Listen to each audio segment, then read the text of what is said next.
Nothing is impossible. What was that? Shia Buff? Yeah, Shia Shia LaBeouf? LaBeouf. Oh God, even Stevens. Whew, jeez. Throwbacks. Hello and welcome to Fall Through, your source for deep conversations about technology, software, and computing.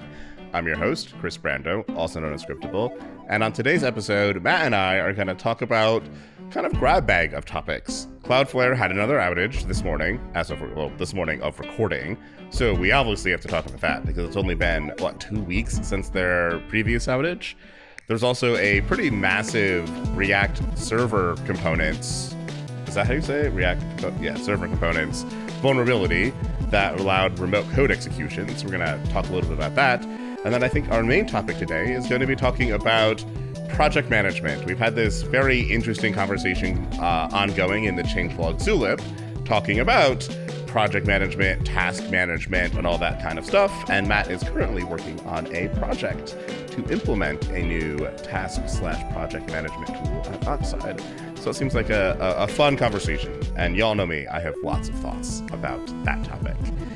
As per usual, we will have supporter-only content. If you're not a supporter already, please become one by going to fallthrough.fm/subscribe. And if you're not following us on socials, please give us a follow there. And if you're watching on YouTube, hit that like button. We really do appreciate it. And, subscribe too. But you're already subscribed, right? So it's not a problem.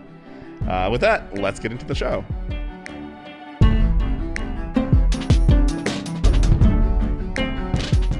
Hello, viewer, listener. How are you doing today? Hope you're doing all right. Hope you're not minding December, where it's cold, unless you live in the southern hemisphere of the planet, in which it's probably quite warm right now.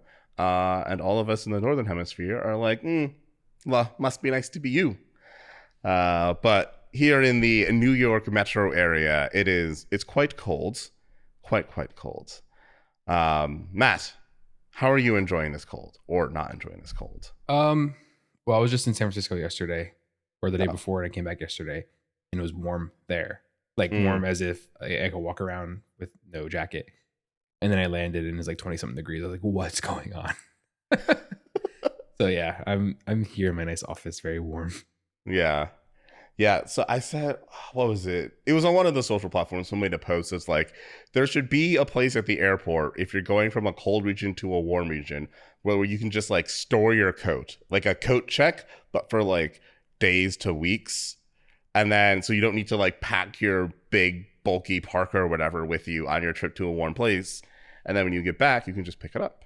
And so you don't have to deal with that nonsense. Actually, that would be great, because when I sit with people on the on the airplane, and they have, coats upon coats upon coats, and they stuff them up top. Oh, God. And then they take extra space, and then people can't, check their stuff up there. It bothers me. So, yeah, I'm with you. Yeah. I mean, bring back free checked bags. I think it would solve a lot of problems with overhead bin space too. Yeah, people just carry too much stuff with them too. They over carry too. But yeah, they should bring back free check bags, because, why do I have to pay extra money to put a bag in a storage area that you're already accounted for? Yeah. But I digress. Nickel and dimey people. Come on, airlines. All right, but we're not here to talk about how much we dislike the air policies of airlines. We're here to talk about, first, vulnerabilities and outages, I suppose. So I think we can start with the Cloudflare outage. I did read their postmortem. I do love how quickly they get these blog posts up and how readable the blog posts are.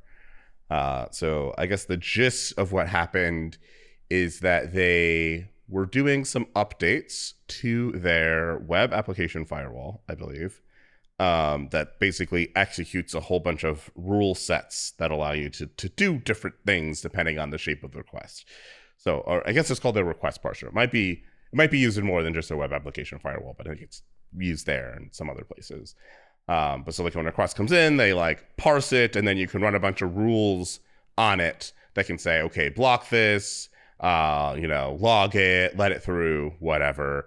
And there's another rule action you can have of execute. So you can say, hey, go actually run this other rule set. And they were rolling out a test rule set across their infrastructure, and they found a problem with that test rule set. I don't really remember what the problem is. I'd have to go back and look at the blog post. But there's some problems. So like, okay, we got to roll it back. And so the rollback/kill switch they have in place basically says, okay, well, like just don't run that execute step when you're evaluating this rule set. And what happened is that part worked fine and it didn't run the execute. But later on in the code, because this version of their proxy was written in Lua, so later on in the code, there was something that was expecting if you had an execute action, that you would have a execute object that would be populated, would be not nil. And in this case, since the execute never ran, that was actually nil. And so you were having Lua throw an error being like, you're asking me to do operations on a nil object. That's not allowed. And so that took them down for, I think, like 25 minutes or something like that. They very quickly found that problem and they patched it and deployed, and everything is all good now. And for those of you that are Rustaceans out there, yes, they have rewritten their proxy in Rust, and the Rust version does not have this problem because it has better type safety. So it prevented this type of problem, which is nice. But yeah, another like 25-minute outage, but I think a perfectly reasonable oversight. Once again, complex software teams doing complex software stuff. So, I could foresee someone thinking like, oh yeah, if there's an execute action, of course it would have executed it. That's the whole point of the thing. And it's like, well, actually, in these certain circumstances, no, it won't execute it. So, whoops. But yeah, still another day, another outage. So, I don't know, like that we're hearing of these outages more frequently. If it feels, I mean, I guess that's just the general nature of these things where, crime was actually worse in like the 1980s or whatever it was, but we're just hearing about it more. So we feel like it's less safe today. So maybe there's some of that in these sort of outages, news cycles. But I just don't like the fact that it feels like things are going down more frequently. I think there might be some truth to like things actually going down more frequently now. But I also think that perhaps people are overplaying some of them. Like I saw when I was like Googling around for this, there were some Reddit posts of people being like, Cloudflare's had 2 outages in the past 2 weeks. Should I be worried? And it's like, okay, like the first one was bad, was real bad. This one is just like, at the end of the day, something that was kind of already fixed because they have a new version of their proxy. So it's just like an old version of their proxy. And it's like, oh, there's an old bug in the old thing. So it's like, all right, that's going to happen sometimes. But I do think, I don't know, it's hard, right? Because software is complex. So to some degree, you expect there to be problems with it over time, right? Like nothing is perfect. No one writes bugless code. So if there's bugs in our code, then there's probably going to be outages and problems. And it's like, how do we just mitigate those outages and problems at the end of the day? Yeah, I mean, I'm not trying to throw shade on anything or anyone. It's just, I don't know. I'm curious about where this is sort of coming from. Because you have to make change to make progress, obviously. You can't stay the same and change at the same time. But like, what's driving this? Are we just being a little bit more careless? Are we losing the actual skill? Like, do we just not know what we're doing and we're kind of just making mistakes because we're just ignorant of it and we don't know any better? Or are we just trying to rush? Like, I'm curious of where this is coming from. Not that everything's perfect. Obviously, right. We ship things. It's never going to be perfect. There will always be bugs. I don't know. Maybe it's just we're rushing. I really don't know what it is. It's just, it feels like we're, this is becoming the norm, I guess. And I don't like that's kind of the norm and familiar. Yeah. I mean, it probably it's like the ice cream machine at McDonald's. Like everyone knows it's down. You know what I mean? Always broken. Yeah. So you normalize it. I feel like maybe it applies more to the React server components vulnerability than it does to this. But I do feel like there's like we've built layers of stuff over time, and now there's just like, those layers are very deep, and with each year they get deeper because we just keep building on top instead of like, in a lot of ways, like building anew, or really just reducing the stack of stuff you need to build something, right? Like if you think about, building a front end 15 years ago, the stack was remarkably smaller than it is now for like how you build and deploy a front end application, or just like a web app in general. The stack was much more compact, right? You were doing like probably something with Rails or something with PHP. It was kind of all bundled in one place. Yeah, you had front end code, but it was doing much simpler things at the end of the day. You were doing more full page refreshes, stuff like that. You were probably deploying it to some shared web hosting service or something like that. And now it's just like the complexity of everything has increased massively. So it's like when you have a lot more complexity, when you have a lot more moving pieces, then yeah, there's going to be a lot more vulnerabilities. There's going to be a lot more outages. There's going to be a lot more problems. So it feels like that's probably a good chunk of the problem, I think, at the end of the day. Yeah, no, I agree. I didn't really dig into any of these, like the Cloudflare outage, the React vulnerability. I didn't actually dig into any of these news cycles yet. So I'm coming off of here just based on what you're saying. Right. I think you were the first person that told me about it this morning. Yeah, probably. Which I found surprising because I was like, where's my European people? Why are they not telling me this? Like, you're up already. What are you doing? You're awake. What are you doing over there? Yeah. I do think that the React vulnerability, which I think we can move to next, is like a more severe and significant one. That's just like, it's one of those more layered ones, kind of like the Cloudflare outage from 2 weeks ago. So basically, with the React server components, like the way I think it helps to start with talking about how they work. So the way that they work is that when and I didn't know this until I started reading about this either. I was like, I don't get how server components work. It's kind of confusing. Yeah. But you have like kind of this component on the front end that you have, and when you call it, when you like, you know, click the button or do whatever it does to invoke it, it makes like an RPC call back to the server, and the server is where it actually gets executed. And then there is a serialization that happens to actually take the kind of call you're making on the front end and kind of shuffle it to the back end. And where this vulnerability comes in is in the way that thing was being deserialized because of the unique way that JavaScript works with its like prototype model. It was allowing you to touch things in that prototype inheritance chain that you weren't supposed to be able to touch, which if you did it in a very specific way would allow you to do remote code execution. And because of how React server components work, by default, they're just like unauthenticated. So you can just kind of go and do them without having to like sign in or anything like that. So if you were just running a stock Next.js app that used React server components, then like, and you had it sitting on the internet, then someone could just like literally open up a reverse shell into your server and do what they wanted, which is obviously very, very bad. So this vulnerability is one of the ones that's just like, okay, well, this, and like the fix for it was a very simple, like, we just should check that like the call you're trying to make is actually in the proper prototype chain for this actual object that you're trying to, you know, invoke or use or whatever. But it's one of those other like very easy things to kind of oversee, but also kind of shows the vulnerability of like of JavaScript in general if you're not very careful with this sort of stuff. But also like shows the vulnerability of just like shunting stuff that would usually just be in someone's browser back to the server to do, you know, to do the actual execution of it instead of doing the execution on the browser side of things.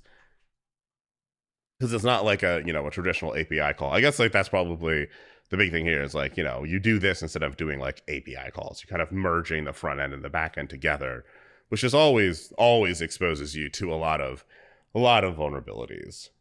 You know, this is where like SQL injection comes from, where it's just like, yeah, you need to have a random user input that's getting mixed with the SQL strings, then you have possibility to have an injection happen there.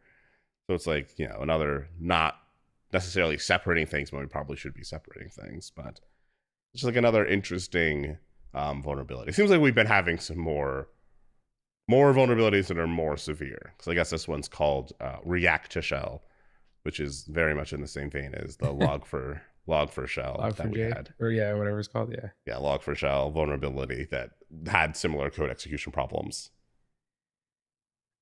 I'm looking at someone posted a repository for a POC for this, which was contributed with Claude, of course. I actually don't like seeing Claude as a contributor on code. This is kind of just weird. It's like, you're not a contributor. Like you are, but you're not a human. It's weird. But whatever, that's neither here nor there. Yeah, this is kind of gnarly, actually. The way this all works. Like looking at it a little bit now, this is kind of gnarly. And you can't catch this either. Like, not easily, at least. Yeah. I mean, they fixed it already, though, right? Yeah, the fix is pretty simple. Unauthenticated remote. Oh, that's crazy. Like I said, I didn't even do any research on it. My Friday has been quite busy so far today, and I didn't even get a chance to like read the news cycle for technology this week. I heard about these things, but I never got a chance to sit down and read it. So I'm coming off of this not having any sort of research done. But people are making a big deal out of it, as they should. I mean, yeah, this is pretty serious. Yeah, no, it's very it is just fascinating how we do keep running into a lot of these CVEs. Yeah. And I don't even know, because like the Log4j one was definitely this Teams just doesn't have enough people. And it's like 4 people maintaining this huge thing, and they have backwards. I mean, the Log4j one too was like a backward compatibility thing they didn't even want to have in there that was just kept in there for reasons. And I think that was the OpenSSH one as well was a lot. It's just, I think at the end of the day, like we just have to be more mindful of our open source projects and like how much we're all using the same thing. So like I just asked Claude to get give me the patch that fixed this. It's literally a 5-line change. Like it doesn't. I guess that's the thing too. It's like, it's not that this is a complex hack or not hack. I don't think this is not a complex vulnerability. Like if you understand how JavaScript works, it's pretty easy to understand how this vulnerability came about. It's not a complex fix because, it's just a few lines of code to fix it. But I do think it's one of those things that's otherwise pretty difficult to find unless you're like pen testing the code, which is like not practical to do on every release. Right. I mean, maybe it's more practical to do the more we build like tools with LLMs and things like that to do more pen testing, but like you can't honestly do it for every release. That's a lot. So things like this are going to slip in. And I think it's just like one of the things we should keep in mind whenever we're using this type of technology. I think it's like the risk factor that people aren't taking into account. At least it doesn't feel like people are taking these types of things into account. Like, I don't know if anybody, when they sit down to evaluate React server components, really say, oh, I'm shifting some of the execution of my front-end application to the back end. There's obviously a mechanism that does that is extremely general, that could what type of risk, what type of security vulnerability are we open to here, and how concerned should we be about this? People probably don't really think about it. They probably think, oh, they probably tested it really thoroughly and they make sure that like this won't be a problem. But like, at the end of the day, it can be a problem. And I think too, it's a thing that we've been doing for a long time. Like when I saw this, like how React does this, it immediately reminded me of the pre-Drupal 8, so like the Drupal 7 and below hook system. I guess probably modern versions of Drupal still have the hook system, but they largely moved away from it. Where it was just like, oh, the way that things were invoked was just like PHP would like make a magic string and then like invoke it as a function. And if your module had that function, then it would get called. Otherwise, it just like not get called and skipped. Similar to like how Ruby has method missing, where it's just like if this isn't here, then you can actually just bootstrap something else to call. this is in the kind of a similar vein where you're kind of just like doing some magical invocation of things, and you have to be really careful with that type of stuff because it does get there's like very, very sharp edges to it, and it's also just like gnarly to debug. So I think that's like the other part of this as well. It's a paradigm shift. Like this is where the holistic thinking kind of comes into play a little bit. You have to kind of evaluate the tools and architecture you're choosing before you kind of settle on one. And I'm not necessarily saying that you should go bike shed everything and waste all your time, but something like, hey, our execution of JavaScript or like logic currently occurs in the front end, to something like, oh, the execution of that now occurs on the back end, which means it's running in a probably more privileged environment, and maybe your perimeter-based security model that you've relied on is no longer relevant because you're already behind the perimeter. So like, what does that mean, right? And it's like these sort of questions you do have to discuss, and we don't discuss them.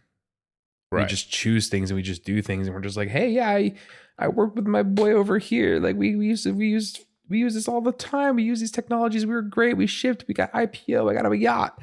And then you just you just choose these technologies based on vibes essentially, and you don't think about the security model and how it's different for these things. We could do better to kind of talk about that stuff more.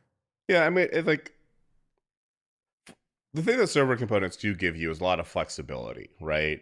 Yeah. You can have the same code that you can render on the server or on the client. Like that is an inherently useful thing on a lot of circumstances, I think. I mean, for one, it makes it so that you can have a JavaScript application that can technically or theoretically be used without JavaScript if you just have like a proxy that does the rendering and spits the HTML back at you and whatnot. So it does open up possibilities to do some really cool stuff, but there's just like trade-offs that come in the way that you implement and use all of that.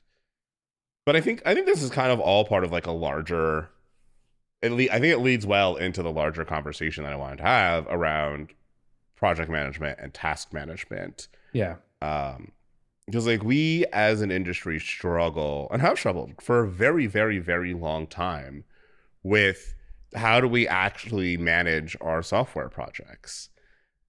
Which really, I think the primary problem with how we think about software project management is that we think about it as managing the execution of a series of steps or a series of tasks.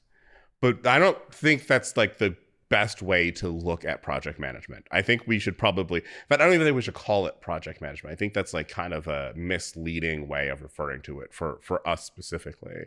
I think we should more refer to it as risk management, because that's like the primary thing that you need to be doing when you're doing project management for software projects, right? You need to like constantly be managing the risks that are involved in like everything that you're doing, and you need to be either like mitigating or accepting risk, and that needs to be put into the calculation of the estimates that you ultimately make that say what a software project will actually be able to accomplish versus what it won't be able to accomplish, and importantly, when you should call it quits and just cancel the project entirely, right? Like most software project management that we have, whether it's Jira or something else, like doesn't expose any like tooling for you to be able to like collect and display this information or to like really build a project estimate based off this type of information,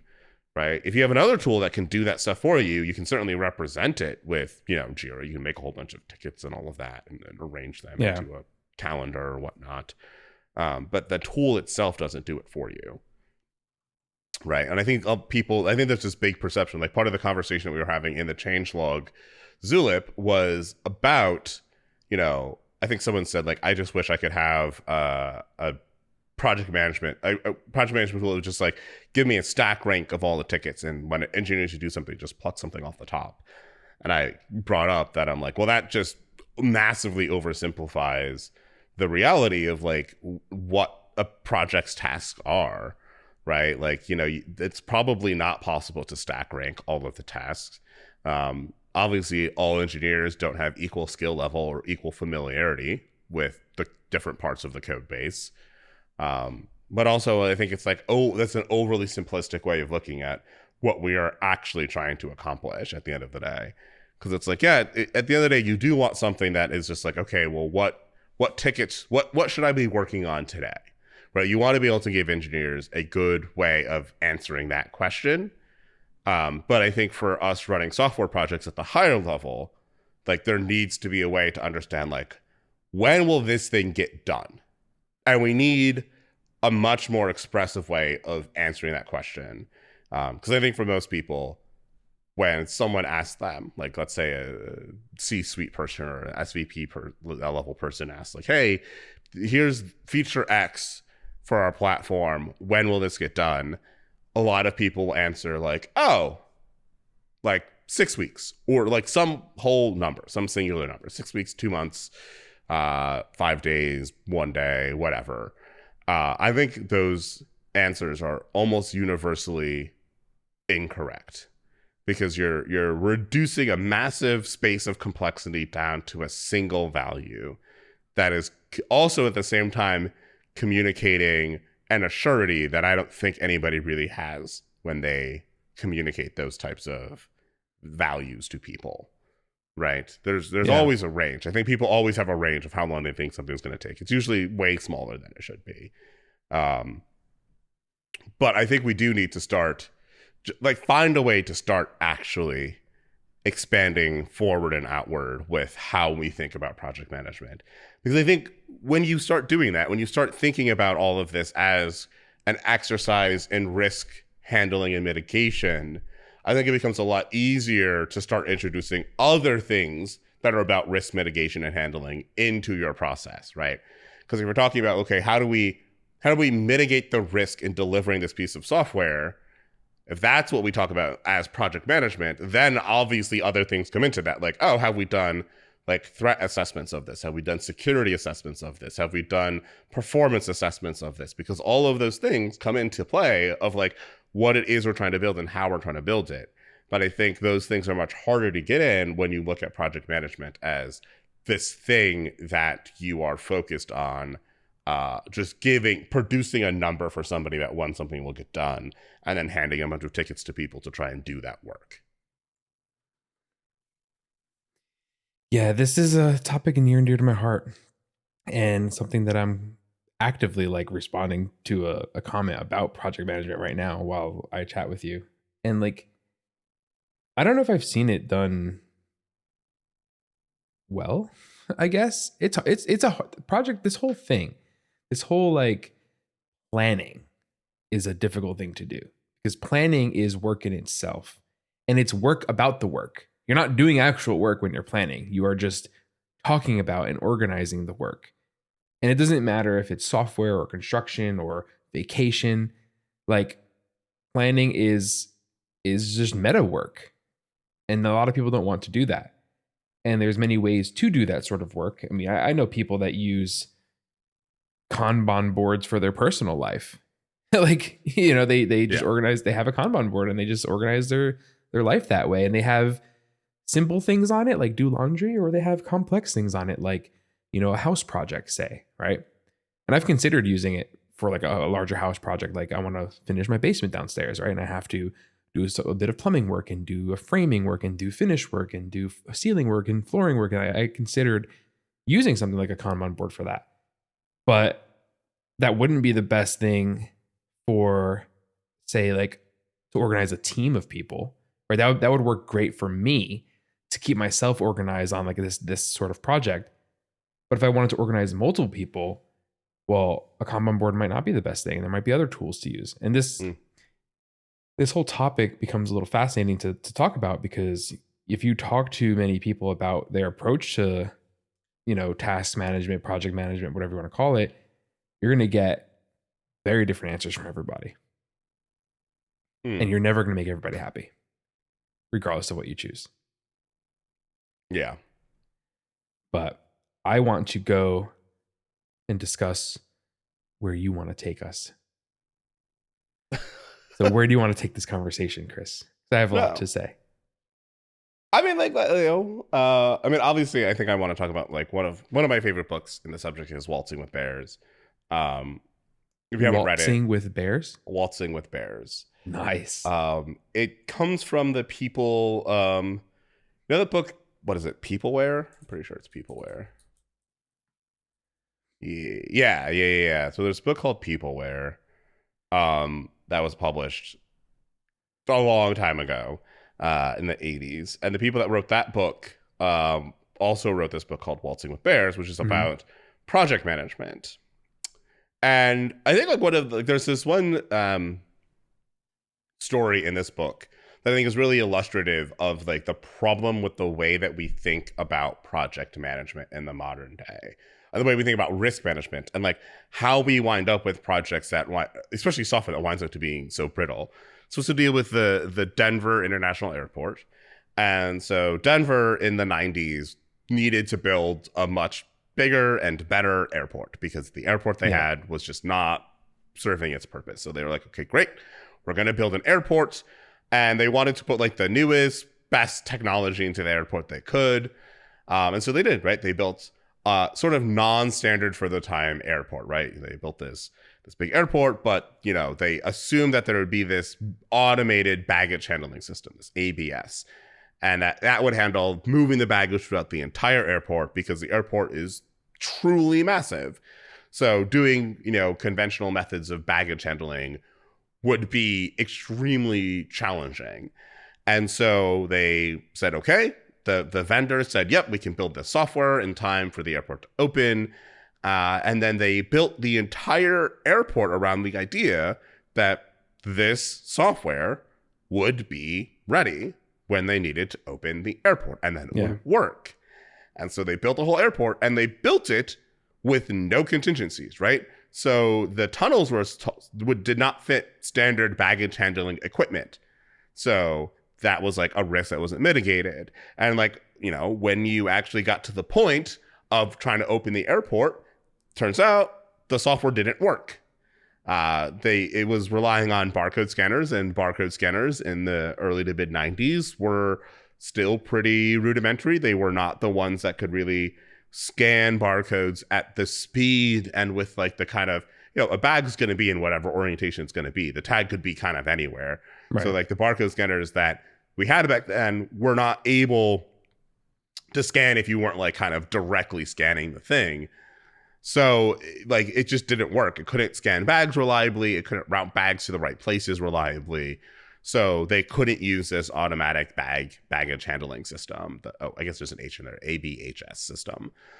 And this caused the entire airport to not be able to be opened, because you can't open an airport without baggage handling. That's like your airport will not work. And there were a whole bunch of like news reports and everything that came out, and like basically everybody was like, it's the software people's fault, right? The software people said they could build the software. They actually couldn't. It's all their fault. The airport's not open because the software vendor didn't do their job, right? And that was like the consensus that came out.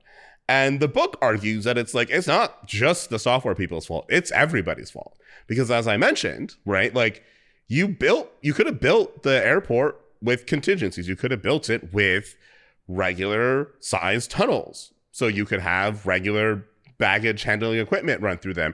Yeah, you probably would have to operate the airport at a lower capacity until your, you know, automatic baggage handling system was ready, but you still could have opened it, right? And you could have built other contingencies into the project that would have allowed it to be opened. I think it took like 4 or 5 years to actually get it open because they had to wait for the barcode technology to advance sufficiently so they could actually make it work. And obviously they did eventually get it to work. But the thing about it was that everybody was trying to blame the software people when it was really the people that were running the project's fault, because the people running the project didn't sufficiently mitigate the risk that the software wasn't going to work. Right. So because they didn't mitigate that risk, you wind up with the airport cannot open. You have this one risk of high importance that nobody went in and said, okay, we got to actually deal with this. We got to figure out, well, what happens if the software won't be ready. I think it was pretty clear early on in the project that the software was probably not going to work. And so you needed to have like another solution. And they just ignored that for the whole project build. And they did not come up with contingencies. They did not adjust other things. And so you wind up with like, you know, a lot of people suing a lot of people, the residents of Denver being very upset that they spent millions of dollars building this whole new airport and that they could not open. Like, just like lots of problems came from not properly mitigating risk in a project, right? And like, oh, go ahead. No, go ahead. I was gonna say it's very difficult to do that because there's like, before you can mitigate risk in anything, you have to identify the risks, right? And I feel like that's where I've seen in my experience the problem lies, is even identifying or even knowing your risks. And I'm just thinking back through my personal career of where I've worked and the projects I've worked on and the projects I've led and the projects I didn't lead. And a key theme, and even somewhat at Oxide here, which is why I'm taking on this, I'm writing an RFD about our project management. And I'm not the first one to write an RFD about our project management. There's been 2 other RFDs in Oxide's past that I'm building on top of, because there have been problems with our approach to project management that people have identified that we want to solve, but we haven't found a compelling tool to like kind of switch to, or even a compelling like reason to switch. Because sometimes, you know, the thing you're on is actually good enough and you do understand the trade-offs and you're willing to put up with it, but periodically you'll come back and reevaluate and see if there's anything that's changed. Right. So there's that. But what I've found in my career is that it's the identification of the risks that's missing. You go very long into a project without even discussing some of the risks, and some of them are obvious if you can include the right people. For example, if I was, you know, working on like or if I was working on catering a wedding, right, food and dessert or whatever, and I don't talk to like any chef, then that's a problem, right? Because they can probably identify some really easy risks just because of their experience and their expertise.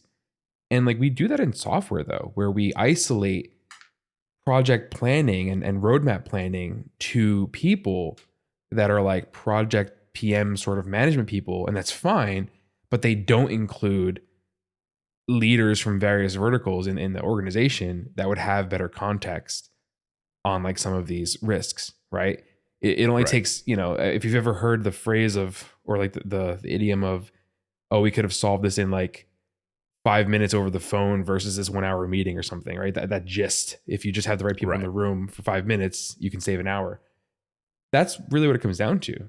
And that's where I see like this whole project program management field kind of falls down there, where we just have to have the right people in the room to identify like what even can go wrong, what even is this thing, and then let's write it down. We go too fast into the whole like, this is the project, ship it by January, bye, versus let's discuss what this means and go from there. I mean, I think that's true definitely for some risks, but I think, I mean, like obviously the easiest risk to identify is like if there's something that's central to your project, you have to deal with the risk of like that central thing not getting done. Like what does that do to the rest of the project? Which is something that I've seen over my career, people just not want to engage with, right? They'll just pretend as if that is not even that is not a possibility. Like that will not happen. Like the thing will obviously get done because it has to get done. And it's just like, but that's not realistic, right? Something can always fail. A project can like a feature, a component, a task in a project can always be something that like can't get done for some reason. And like, what are you going to do when that thing can't get done? But I mean, oh, go ahead. Sorry. No, go ahead. We're experiencing some of that in the industry at large, and even at Oxide itself. Like right now, DDR5 is extremely expensive. And look at Micron. They announced that Crucial, their consumer brand Crucial, they're shutting it down because they need to focus on the enterprise sales, the data center sales. So they've killed off an entire part of their business because DDR5 is very difficult to, there's a shortage, right? We have a shortage. Right. So like a company like Oxide, if we didn't buy any RAM to have on hand, much like a restaurant, if you didn't buy your your ingredients, your food to have on hand, and you're waiting for your delivery to like service dinner tonight, and that delivery crashes, right? Or whatever, the driver crashes or something. That's a poor risk management on your side. So we experienced this at Oxide and other businesses too. And it's like, these are things that we talk about when you have good people that are experienced in their verticals leading things and doing things. Imagine if we didn't have any RAM at Oxide and we could say, hey, sorry, we can't build you a rack because, we didn't buy any RAM and now we can't. Like, that would be such a horrible thing to say to a prospective customer. That erodes trust, that like, that we could probably lose the deal. Like, that's horrible. And that's all part of that sort of risk management capability.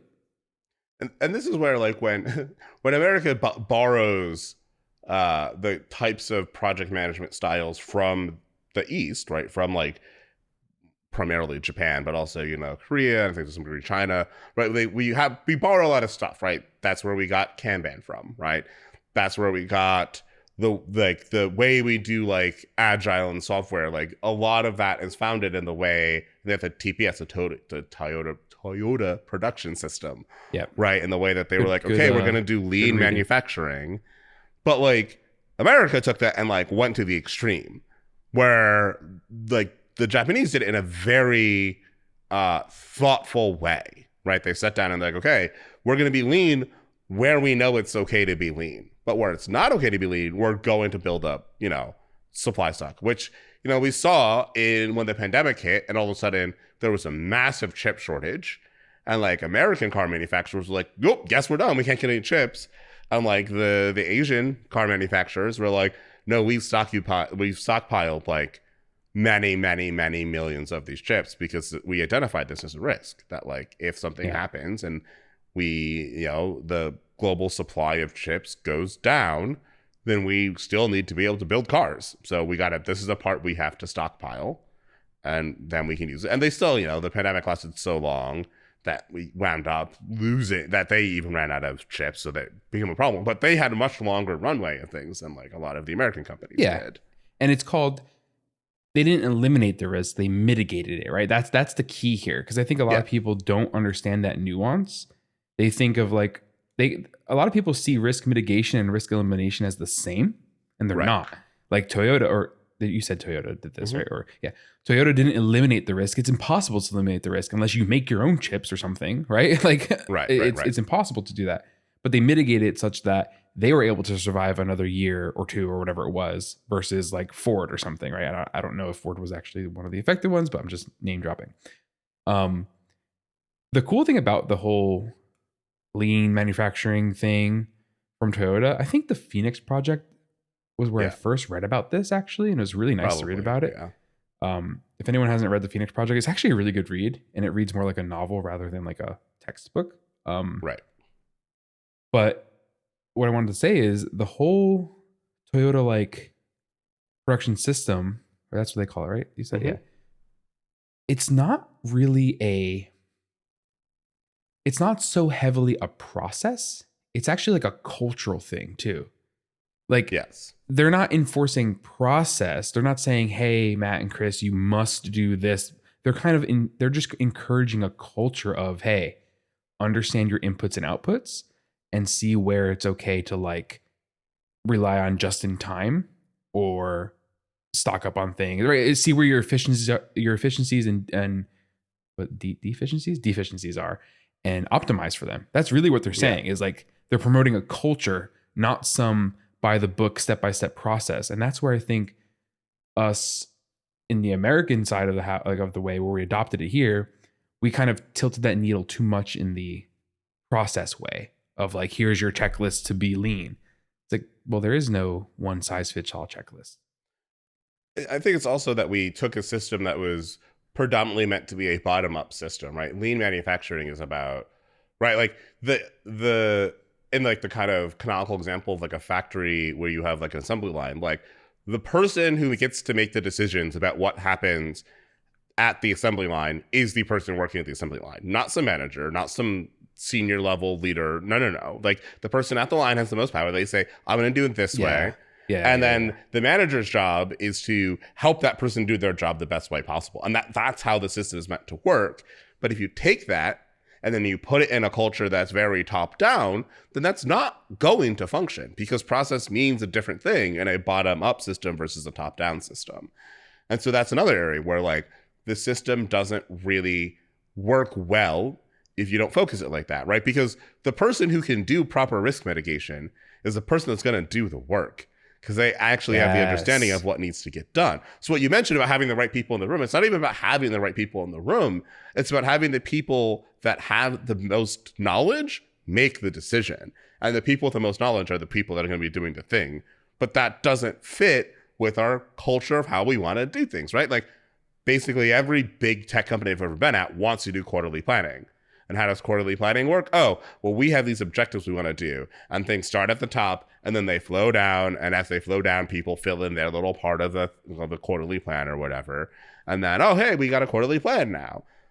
But like that just doesn't really ever work. Like I've never been at a place where a quarterly plan is what we actually do in the quarter. It's just like an exercise that burns a whole lot of time, and then we wind up with like this plan that everybody's like, oh yeah, there's a plan over there. I'm actually going to go do the work that we actually need to be doing, because that's what actually matters, because we actually got to deliver stuff to the customers, not just like what we not our like wishful thinking document you decided to write.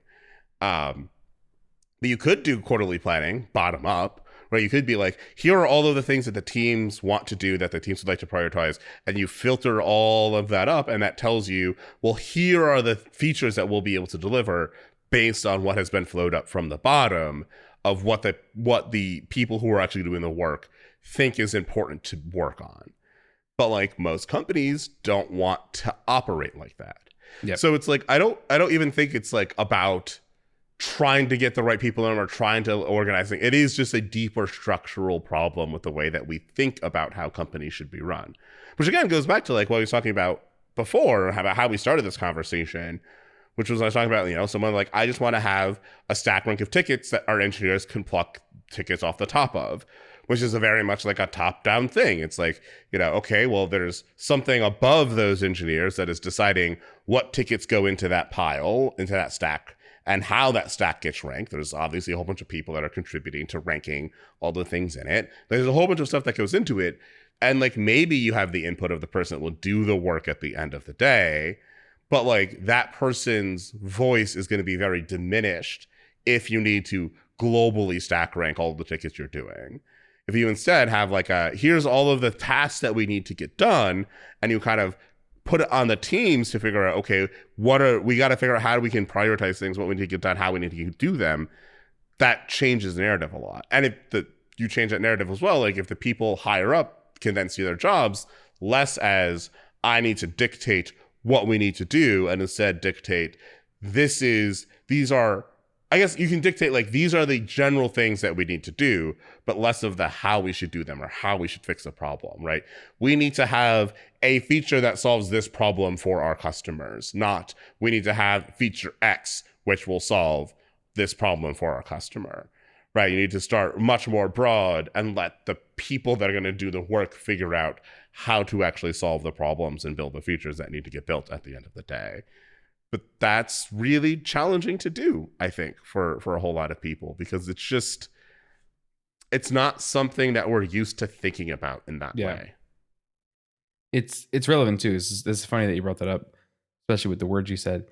I had a little bit of tangential background. When I joined Oxide, I had to unlearn a lot of my past experience with different corporations, because there's a lot of, in many jobs, there's a lot of sort of bureaucracy and structure and process and useless middle management and there's a lot of that cruft, and you have to kind of learn that first. You have to kind of learn the politics and learn that sort of structure before you can like understand how to be most effective at your job. And this just might be knowing who to kind of tap on the shoulder to move certain requests along. This might be knowing who to avoid and blah, blah, blah. Or, you know, who to get buy-in from, blah, blah, blah. And I was on my one-on-one with Brian last week or this week. I can't remember. I think it was last week, actually. And he said to me, those who are doing the work get to make the decisions, right? Right. And I was like, wow, it's nice to actually hear that from one, your boss, right? Brian's my boss. And two, someone who is like a leader of the company, right? Co-founder, CTO, whatever. Because in previous companies, I didn't get that, right? It was always, hey, go get the buy-in of some director or VP that's actually really far removed from the problem space, but they're the decision maker. And in this Toyota production system, and when you're mentioning that those on the assembly line or those in the factory are the ones that are giving the feedback and making decisions and doing the work, that's why it was so successful. And you're totally correct. Like, because it was the people that actually had the problem and had to live with the problem and work around the problem, they were able to influence the change to solve that problem versus some like, you know, some twice removed leader somewhere sitting on the factory, like not even in the factory, probably somewhere else, has to fly into the factory to understand what's going on. If they're if they're the ones making decisions, you're kind of automatically failing. And yeah, it stuck with me. And that's been something I've been thinking about now as I write these RFDs and as I go forward. Like, it's weird because on one hand, like, you don't always need consensus from everybody to move forward with a change, as long as you're willing to like put the work in behind it and see that change forward. And if you are the one with a problem and you have a solution for that problem, you can go forward with it, right? Like just do it. There are certain things that are in your control. Like, this might be a silly, trivial example, but if you're frustrated with the way that your issues are in your GitHub repository, say, right, they're not organized well or whatever, well, you can just go start changing them and implementing some of your own systems or labels or whatever to make your life easier. You don't need to get buy-in from your manager to do that stuff, right? Like, there's things that you can control that show like, oh, wow, Matt, like, you really have these things buttoned up nicely. Like, you have a nice organization going here. It's like, yeah, I had this problem. Here's what I did. And that'll spread, right? That'll influence other people and blah, blah, blah. And like, you can start small. You don't have to solve the problem globally. You can start local, is what I'm trying to say. Yeah, for sure. Yeah, I think this is like one of the roots of the overall issue of like why is it so hard to deliver software projects? Is that like the people that make decisions about software projects are usually too far removed from the actual software that will get built. But also, like, the way you would assemble a project like this is fundamentally different than the way that we tend to assemble software projects at most software companies now, right? Like a bottom-up approach, especially one that can embrace process. Because I think process is one of those things that when you are someone... I think there's this assumption that like we can't build these types of systems because there's like not enough time. Well, there's not enough time to do maintenance, not enough time to do this. There's plenty of time. Like, you should make the time.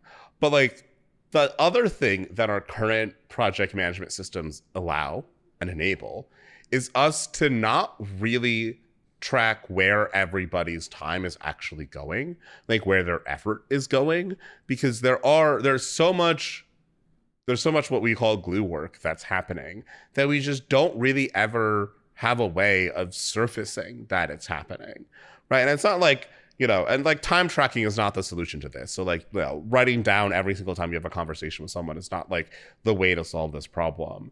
It's like, we should understand like, this goes back to process, right? Like, what's the process for actually like getting this ticket done or getting a project done or getting a piece of work done? And then you see and you say, okay, well, what did you do versus what does the process say you should do? Oh, well, I did these steps that are in the process. Okay, let's put them in the process now. Okay. And then you run it back and then you do it over and over and over until that process, which will be big and gnarly because you're doing a complex thing, actually represents what it is that you're doing. And then you can actually extract out, okay, so this is where the various time in a project is actually going toward. And then you can actually start to understand better what is it that we're actually capable of doing at the end of the day. And then there's also like the other thing about if you build a database that has all of this information in it, then you can actually start building tools and doing modeling to understand what is it that we can deliver, when can we likely deliver it, and how much effort and money and cost is going to be put into delivering that thing. Because like our tools right now don't really give us the ability to understand like, oh, are these two projects in conflict? Or they don't really give us the ability to understand like, or really just tell us which of the things that we want to do are actually going to be able to get done, right? You have to sit down and kind of do that all manually, which feels really silly right now because again, you definitely can do this with a spreadsheet, but you can also just build an app that can do this sort of thing if you have the basic pieces of information available, which all starts with estimates, right? And we haven't really talked about estimates in this episode, but like estimates are where I think the entire system is falling apart because all that we do is we give an estimate that has an incredible amount of nuance and depth and complexity reduced down to a single number, whether it's a t-shirt size pseudo number or a Fibonacci number or something like that, right? And we need to, I've been saying this for years, so we need to break out of that paradigm. That paradigm does not work and it will never work, right? We're never going to get to a spot where you're just going to be able to sit down and say, oh, like, this is a 5 and have that mean anything of value. Like that, what you're talking about is not something that can be represented as a single value. And if you change it to time, that doesn't fix the problem. Oh, this ticket will take 4 hours to do. That's also nonsense. That's like saying this thing, that's basically saying, oh, you know, how much does this thing weigh? 7. 7 what? You muted yourself. Yeah, I hit the space bar. Oh, it's so funny because you're like 7 what? Mute.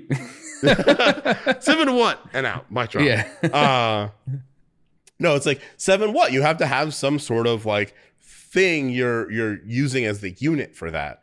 And hours is like not a useful enough unit. You might be saying like, how much does this thing weigh? 7 apples. What type of apples are we talking about? How heavy is the average of those apples, right? Like that's not a useful unit for having to measure things against, right? So we need to have better ways of expressing estimates. And like, if you want a simple version of one, you can stop going from just saying a number to saying a number and a confidence, right? So you can do this with your current system. Instead of saying, I think this is a t-shirt size medium, you have to say, I have a 50% confidence this is a t-shirt size medium, or I have a 90% confidence or I have a 10% confidence this is a medium. Because the thing about it is that as soon as you make it not an absolute, as soon as you make it not 100%, that opens the door for people to have an actual discussion instead of it just being like I'm right, you're wrong. Because if you're 100% sure it's a medium and someone else is 100% sure it's a large, you're just at loggerheads now. But if one person says, I'm 50% sure this is a medium, and another person says, I'm like 60% sure this is a large, now I can have like a conversation about like, where did these assurances come from? Where does this confidence interval coming from? Let's dig into that a little bit more. Right. Yeah, and you might find out some cool things like, oh, actually I already prototyped this.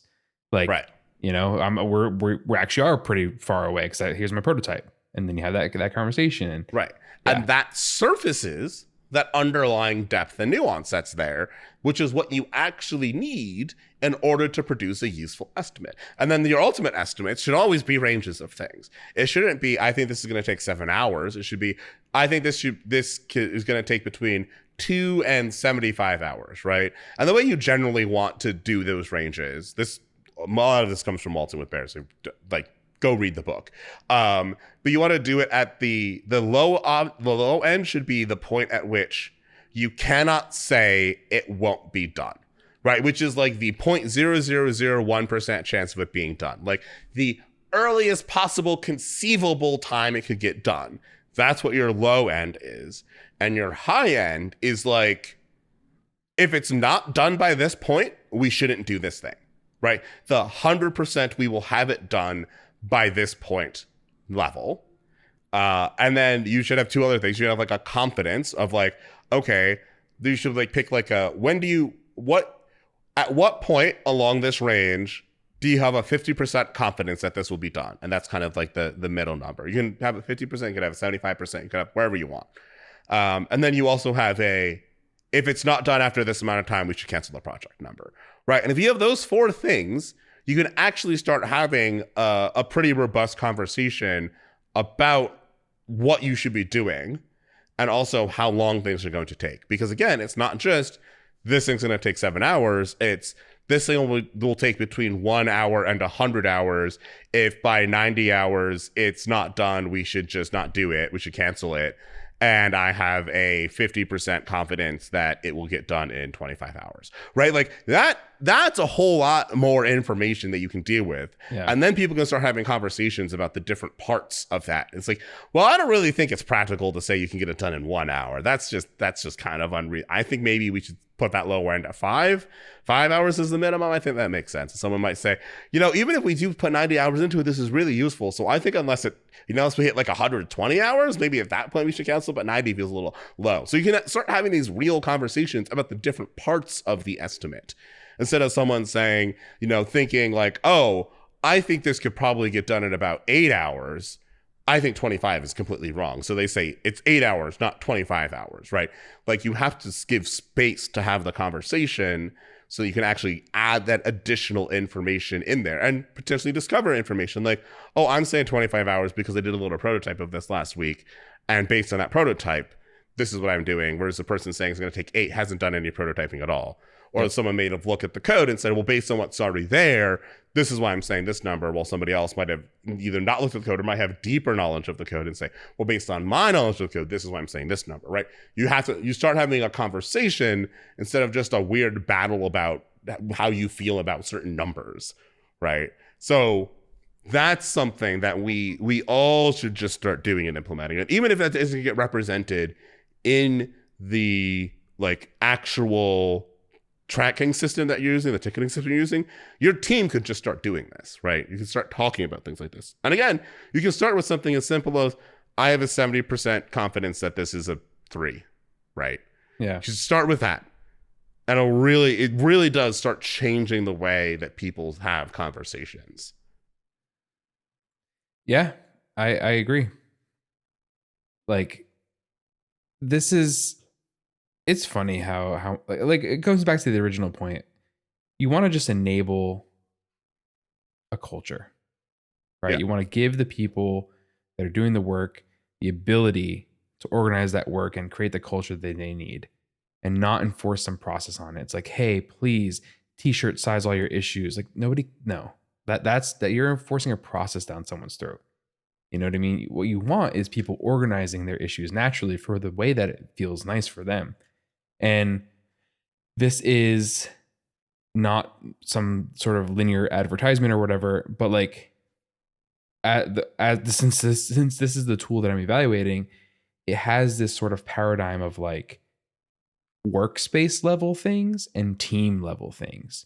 So if I have a team that wants to work one way, we have these sort of team specific configurations, or I'm not going to call them overrides, but configurations that are team specific, where I can have custom labels or settings for my team, but you can have custom labels or settings for your team because you work differently, right? Right. And that flexibility is enough to be like, wow, that opens up the number of people that this tool can be useful for, because you're not mandating some top down, everybody has to have these 5 statuses. And if your issue is not in one of these 5 statuses, then you're getting kicked off you know what I mean?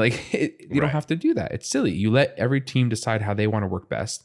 And then your sort of reporting structure out to higher level, stakeholders that are looking more holistic, are the things like a project or an initiative, right? Those things where you can say this work that my team's doing is part of this greater initiative that the whole company is moving towards. And it's nice because you kind of have those different personas. And I like that sort of flexibility. The second you change that and you kind of make things required and make everyone follow the same process, you lose that. And you're no longer following that Toyota production system of letting the factory floor assembly line workers make decisions, right? If you want to store your materials on this wall versus that wall, because that wall is an exterior wall and it's cold, and when the material is cold, it takes longer to warm up. You should be able to have that free decision, Right. So, yeah. Well, that feels like a good spot to end as we go to break. Do it. Any last words before we make that shift? No, let's break. All right. Let's break. So, viewer/listener, how did you enjoy, or did you enjoy that conversation? How do you feel about project management, these outages and vulnerabilities we've all been going through? It's kind of a crazy time to be living in. Let us know in the comments or on social media. This episode of Fall Through is hosted by Chris Brando with co-host Matthew Sanabria. Fall Through is produced by Chris Brando and Angelica Hill, and our beats are by Breakmaster Cylinder. Oh, we gotta do an intro, right? As per usual, we will have bonus content for our subscribers. If you're not I guess the supporter. Wow, I'm botching this intro. Anyway, I'm gonna have to edit that together. Maybe I'll just do another one at the end. We'll see. Excuse me. I don't know. I stopped it. Okay, I stopped my sneeze. My problem. I don't know why I'm waving my arms, but I'm angry or happy or something. Being a weirdie. An ASMR intro.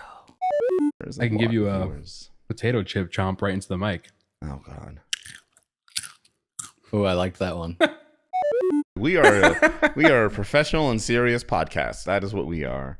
Anyway. Speak for yourself, but okay. Can we do an ASMR outro? No. You know what I mean? Like I know things, I think. And I was like, Ding. that's a good slogan. Picturing ball band line. It's the sun. Somebody that I used to go. Ding. And done. Ice. We did it. We did it. It's the sun. Yeah. Perfect introduction. 10 out of 10, no notes. Goodbye. Bye, viewer. For some reason, I thought there was supposed to be more in there. And I'm like, nope, there's no guest. It's just us. It's just me and Matt. Okay. We shall stop and we shall start again.